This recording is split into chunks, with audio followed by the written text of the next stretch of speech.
Well, Bo, another massive pay-per-view card for you. The last time we spoke, you were kind of targeting a summer return, maybe in August, but it seems like the UFC wanted you on this big card at MSG. Did the UFC kind of tell you that they were saving you for big cards like this, and did you push back at all and try to get a fight earlier? I wanted to fight earlier, but I had a couple of my buddies make the Olympic team in Paris, so I was focused on helping them train and prep and get ready, and that kind of adjusted my schedule. And so after that, I was trying to see what timeline made sense. I said, late fall, and UFC came back with November UFC 309. And I was like, that sounds good to me, so let's do it.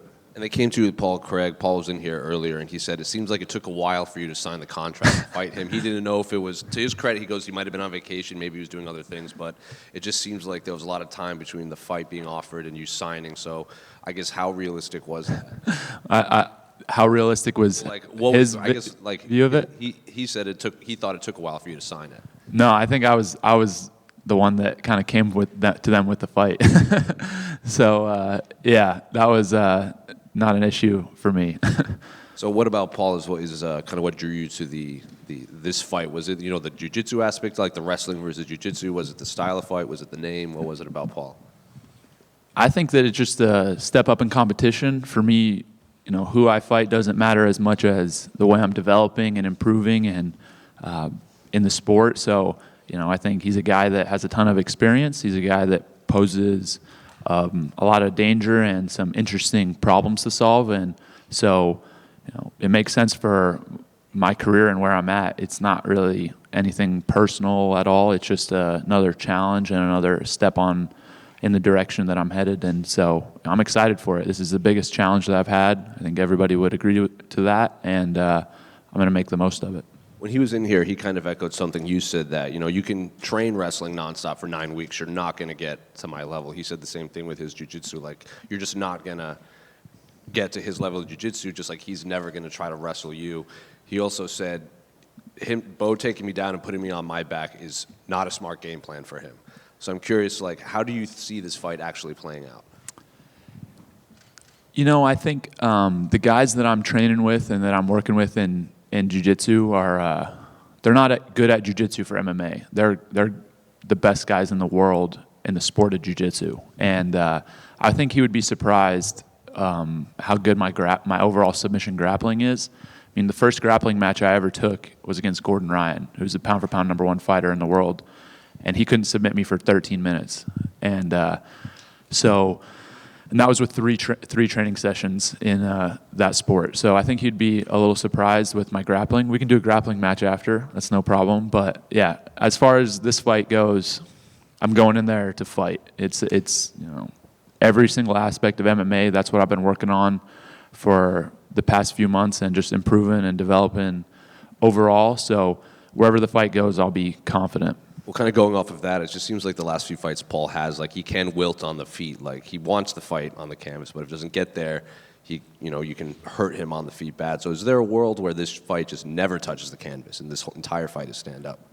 I mean, absolutely. If you look at the film and look at my fights, I've had multiple fights that have gone that way where I've knocked guys out on the feet. And, so there's definitely a chance of that. And I think the nice part about being a wrestler is you get to control where the fight happens. I get to control if the fight's going to be on the feet or if it's going to be on the ground. So that'll be up to me. And he's obviously also one of the taller guys you fought. Light heavyweight coming down. I think he's 6'4". He's very long. He even said I can use my length even off of my back to wrap people up like Andre Muniz. So did you have to bring in anyone just size-wise to get the feel of the dimensions of a tall, lanky fighter? What I did is I took the speed bag and I just put it 2 feet higher than normal. And then just got a bunch of reps like that. Can I ask you, what do you make of Gable Steveson might go back to NCAAs and go for another title? I saw that. That would be crazy. I didn't even know that he had eligibility still. But, Gable's definitely a super prominent figure in the sport, multiple-time national champion, Olympic gold medalist. So going back to NCAA would be pretty crazy. But, I would be excited to watch him compete. He's always fun to watch. I think he thought about going back for another Olympic gold, but the WWE didn't release him soon Yeah. enough, so he just missed that window. So I think he's going to try to go for a title. Yeah, so he won the U.S. Nationals, and I think he even had the world team spot in 2023. Yeah, so I know he didn't compete in the World Championships, but yeah, I mean he's been the top guy for a long time. Ever since Anthony Cassar retired from wrestling, he's been the top guy. So yeah, I'm excited to see him back, and it should be fun to watch. He's been training with Jon a lot, Jon Jones. Do you think we'll see Gable kind of make his way over to the UFC after maybe the LA games? I would love that. I would love to see as many high-level wrestlers as possible transition over to MMA. I think that in the last decade or so, we really haven't had the best collegiate wrestlers move into MMA. You know, you have guys that have had success, but we haven't had the best of the best. You know, so guys like Gable Stevenson, it would be amazing to see him transition over, and I think that American collegiate style wrestling would take over the sport in short order. And just last one for me, speaking of Jon, can I just get your thoughts on the main event between Jon and Stipe? Man, it's such a cool fight. It's so cool to see the greatest fighter of all time and the greatest heavyweight of all time competing against each other, and I'm excited for that one. As a fan of the sport, it's really cool, and I've thought about it a lot, and I have no idea how it's going to go. Neither of these guys have fought in a while, and I think it'll be exciting. You know, there's a realistic chance that this could be the last fight in both these guys' careers, and I'm sure they want to go out on top, and I'm sure they want to go out with an exciting performance. Oh, right over here to your left. Speaking of Jon, I know the last time you guys shared a card, it was a little bit of fun, about the wrestling and stuff. Have you crossed paths with him at all and, rekindled any of that? Not yet. You know, New York's so different from Vegas with the PI, and everything's kind of tight together. You see everybody. So, I haven't seen him, but I'm sure I'll see him as the week goes on, and we'll get a rematch. I think he got the better of me last time, so I need to get that one back. Okay. Is that the first loss for you in a while? Yeah, I don't know. I don't like to think about it, but it's been a minute. And you spoke a lot on the growth and the importance of focusing on that. What is like the benchmark of something in this performance that you'd feel satisfied with to show some of those growth layers? It's hard to pick something specific out. I think that for me, I'm a big film study guy, so I'm always watching film, and I'm always studying others. I don't watch as much of myself. Usually after the fight, I'll watch it 1 or 2 times just to review, and then I kind of got the information I need. And so, I would like to see just improvements in positioning, improvements in control, more comfortable in every aspect of the sport, on the feet, on the ground. When I look at my last fight, I think that Brundage came out, trying to land something crazy, and I almost rushed the stand up, and I rushed the takedowns a little bit. So I would just like to see more composure and just better position. And it's almost like a rite of passage. We have to ask you about Khamzat Chimaev every time you're up there. But since he's fought. He seems very established as a middleweight now, no longer a welterweight, and could be fighting for the title next. So I guess, what have you thought of that last performance, and does it now feel like it's getting steps closer to actually being more real? It's definitely getting steps closer. I think that Khamzat's last performance was really, really incredible. It was probably the best performance he's had. Submitting a former champion in the first round is an amazing feat. And so I feel like, he's definitely right there for the title shot. We'll see what the UFC wants to do, but I doubt he fights again before he fights for the belt. And I have a lot of catching up to do. I'm fighting unranked guys right now. So, those are the type of fights I want in the future. But again, the main focus is improve, develop, get better at fighting, and we'll make that happen in time. But over here to your right. Go to your right. You're right. So we've had a lot of extremely high credentialed wrestlers, world champions, Olympic champions. They come over to the UFC and MMA. But a lot of times when they come, they've come after they've already accomplished everything they could in wrestling. They still have the credentials, but their skills kind of drop off. They can't make the world teams anymore. That wasn't the case with you. You could still make a world team, Olympic team. So with that said, can you say with your skill set that you might be the greatest wrestler ever at this point in your career to come to MMA? I don't know. I don't necessarily like the word greatest, I guess. Most skilled? I think that, I think most skilled probably, for sure.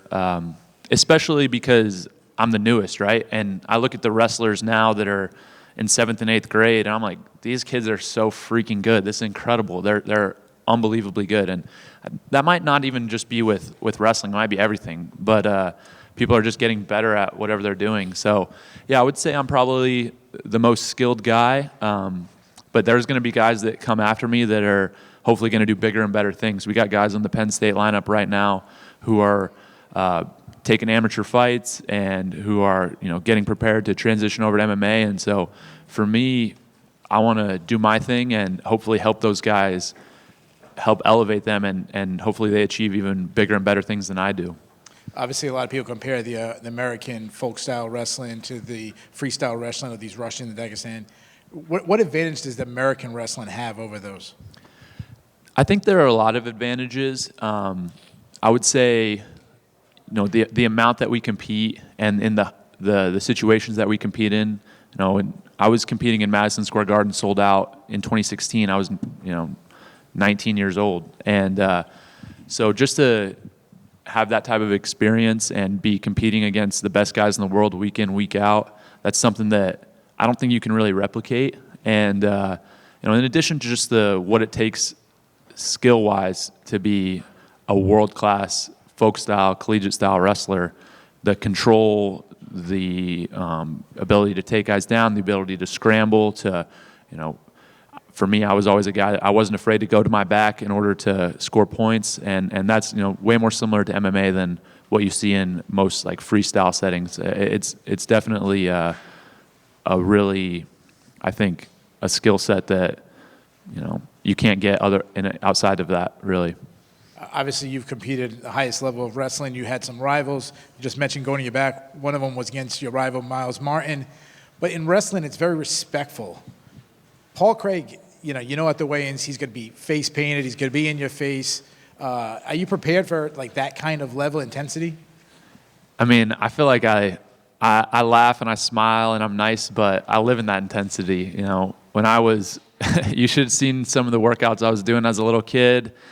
Should have seen some of the workouts I did through high school and through college. It's, most people would really not believe that type of stuff's going on. So the intensity is really not a issue for me. I can turn it up real quick if we need to. And my last question, obviously you're 6-0, been super impressive, but there's always the critics. They say, he hasn't fought anybody. Now Paul Craig's a real test. But if you beat him, they're going to say, he's lost a bunch of fights. What's your response to the critics? All good. You're 100% entitled to your opinion, and as am I, so no worries.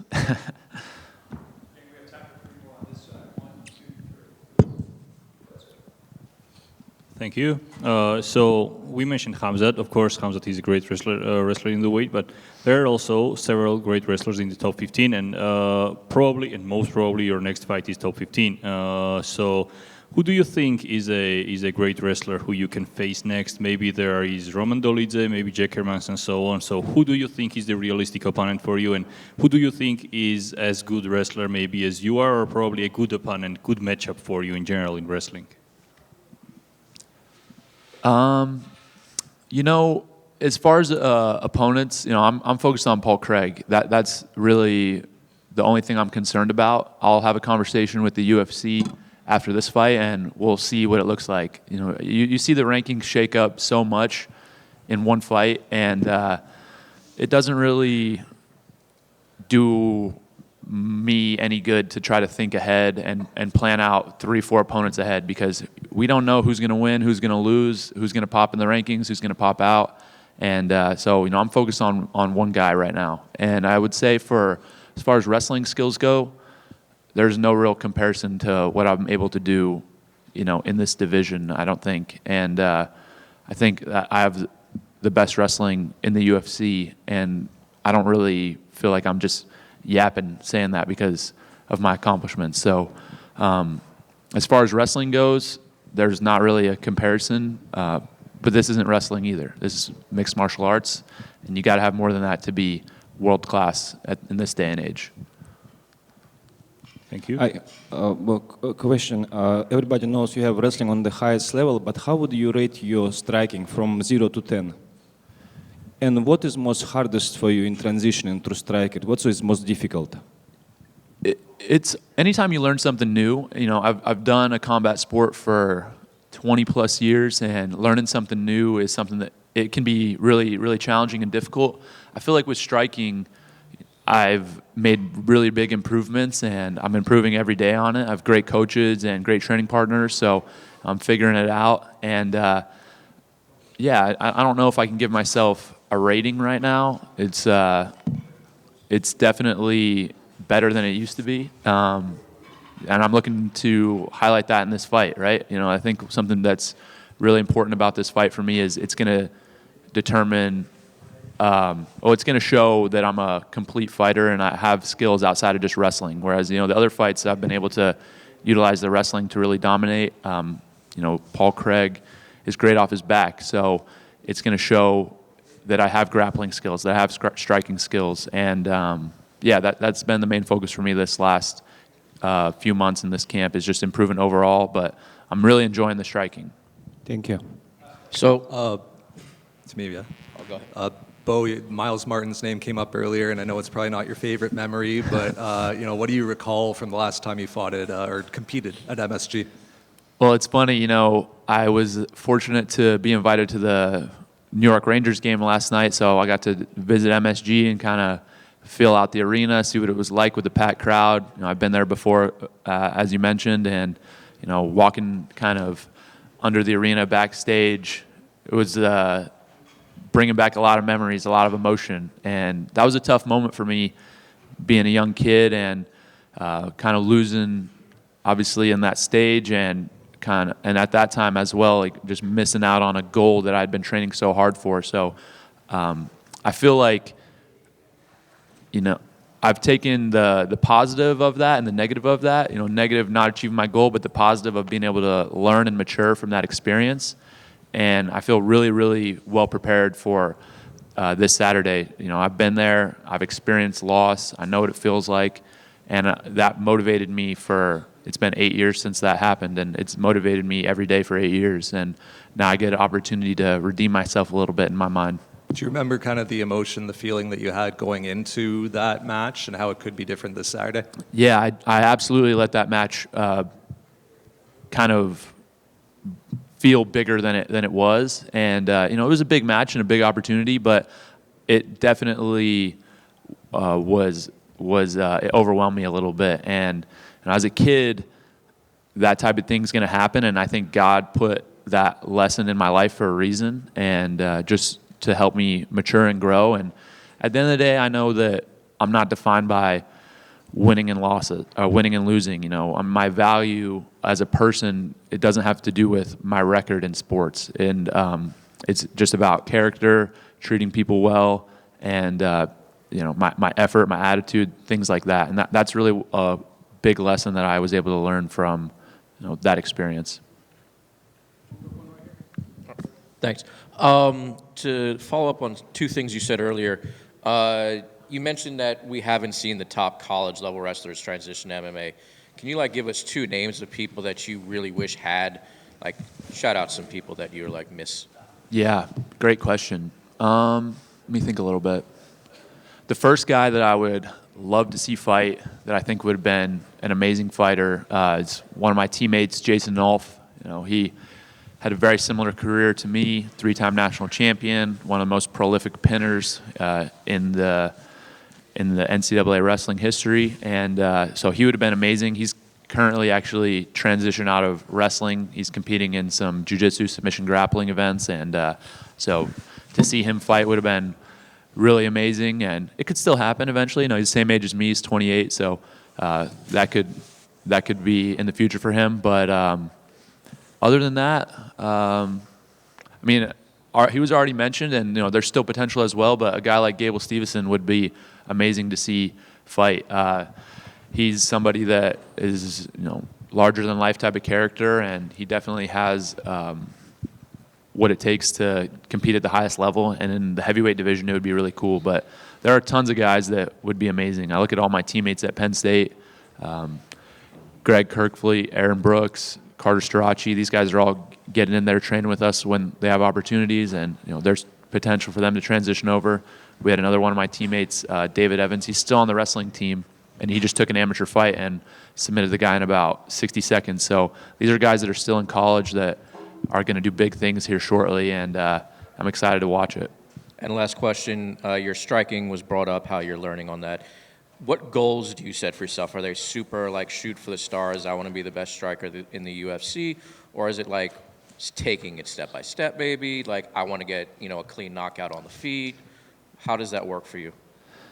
Yeah, it's really just comes back to development, improving every day, and getting better. I think that my goals have shifted and my focus has shifted dramatically in every area of the sport from, I have to be the UFC champion, pound for pound #1 fighter in the world as fast as possible. Like, we need to get this done. It's shifted from that to just developing, improving, and getting better. I think that when you look at it from a perspective of I'm in this process and I'm not doing this to reach the destination, I'm doing this to just enjoy the journey, then you don't set limits on yourself, and it's just more fun. So, I'm having fun doing this, and especially with learning new skills, that's one of the most fun parts of the sport for me. So I'm just continue to double down and focus on the process and focus on development.